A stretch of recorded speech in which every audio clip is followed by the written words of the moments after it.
Única comissão que funcionou no período da pandemia, a Comissão Externa do Coronavírus realizou mais de 50 audiências com centenas de especialistas e autoridades, entre governadores, prefeitos e 4 ministros de Estado.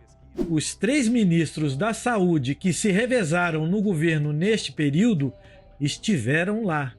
E nas idas e vindas do Executivo, se transformou na principal trincheira em Brasília para o enfrentamento da crise. Nessa ausência de coordenação nacional, a Câmara ela assumiu um protagonismo que a gente percebe, por exemplo, no auxílio emergencial, que foi um protagonismo da Câmara, e nos diversos projetos de lei aprovados pela Comissão Externa, que a Comissão Externa ela foi identificando as lacunas nas leis e foi apresentando os projetos e foi aprovando. O trabalho da comissão ele foi tão amplo que foi desde a falta do álcool 70 disponível no mercado até o fortalecimento da indústria nacional na produção de equipamentos, na produção de respiradores e nesta última semana uma situação mais complexa a partir das últimas 3 semanas, que é a falta de medicamentos, em especial os medicamentos necessários para o atendimento dos pacientes que precisam ser entubados. Até 1º de julho foram 52 reuniões na Câmara,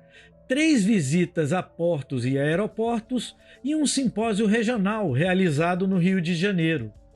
No período foram aprovados na Câmara 17 projetos de lei apoiados pela comissão e encaminhados 38 ofícios com recomendações e demandas ao Poder Executivo. Elencando ao Ministério da Saúde a necessidade de tomada de posição, de decisão, do ponto de vista prático, como a gente auxilia o Ministério da Saúde e as secretarias estaduais em decisões que mudam a vida e salvam a vida das pessoas, e aqui com projetos de lei que nós levamos até a casa e foram aprovados, projetos de lei como o decreto legislativo, que autorizou novamente a venda ao varejo do álcool 70.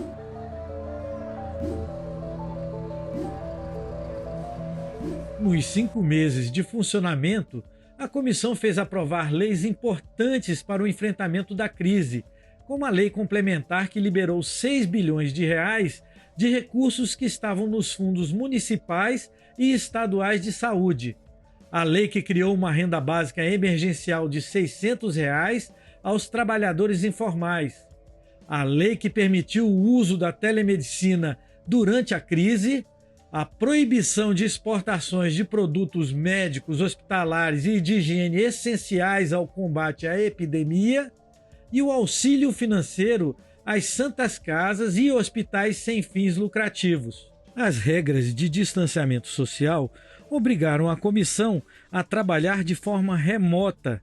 Um grupo de parlamentares e assessores, porém, se manteve na condução dos trabalhos presenciais, enfrentando ameaças de um vírus que já matou mais de 60 mil brasileiros. Eu insisti muitas vezes com o deputado, falei, não, vamos fazer tudo à distância. A gente faz, cada um no seu gabinete, e a gente entra no Zoom e faz tudo, e ele explicando a necessidade de estar ali no plenário. Então, existiu esse medo, meu, da equipe, falando, não, mas como é que a gente vai colocar todo mundo junto e tal? Acho que esse é o momento que o agente público precisa dar exemplo, precisa liderar, precisa vir à frente.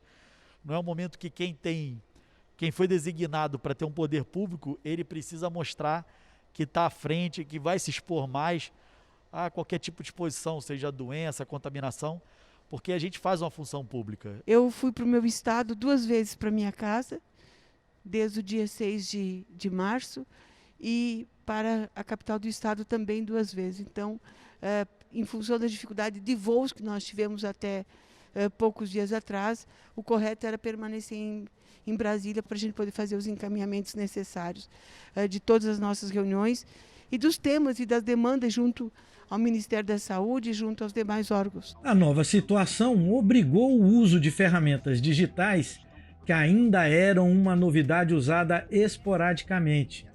Elas agilizaram as decisões e ampliaram o alcance dos debates, além de economizar recursos. Até esse momento, a Comissão Externa não gastou 1 centavo de recurso público em todo esse trabalho. Eu acho que isso traz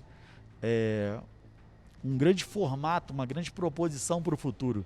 De que forma a nossa casa, a Câmara dos Deputados, pode trabalhar otimizando o serviço, entregando mais à população com esse novo modelo. Mas foi preciso se adaptar a uma nova realidade. Já existia algumas experiências de videoconferência.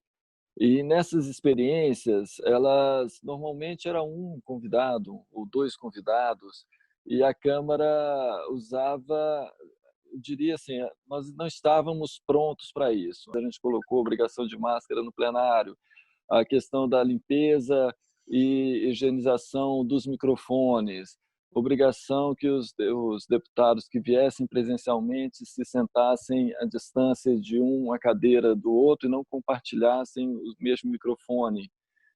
Esses foram critérios que a gente foi usando. São 6 servidores dentro do plenário, mais coordenador, relatora e 2 ou 3 deputados que muitas vezes vão presencialmente. Pessoal de áudio e vídeo em suas cabines, né? Tem a cabine de áudio, a cabine de vídeo para televisão. A gente brinca assim, um com o outro, né? Olha, é dia de perder caneta, porque a gente, quando empresta uma caneta para o deputado, ele vai ficar com a caneta porque a gente está evitando esse compartilhamento, vai e volta. Mesmo com todos os cuidados, houve momentos de dificuldades. Nas últimas reuniões que tivemos agora, os ministros vieram presencialmente à Câmara.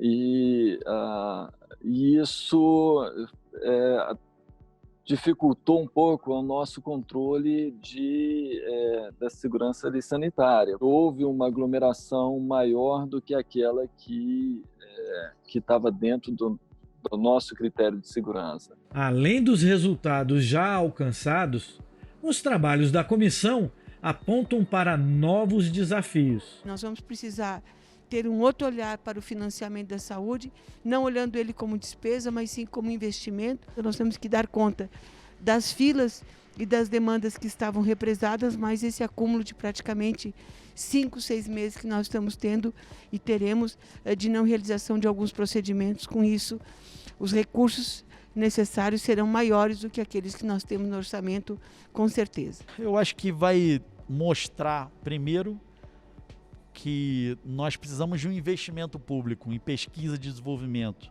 na área da saúde, ciência e tecnologia diferenciada, que nós precisamos voltar a ter uma política de conteúdo nacional para buscar soberania, especialmente na área da saúde. Nós vimos o nosso grau de vulnerabilidade frente a uma pandemia dessa.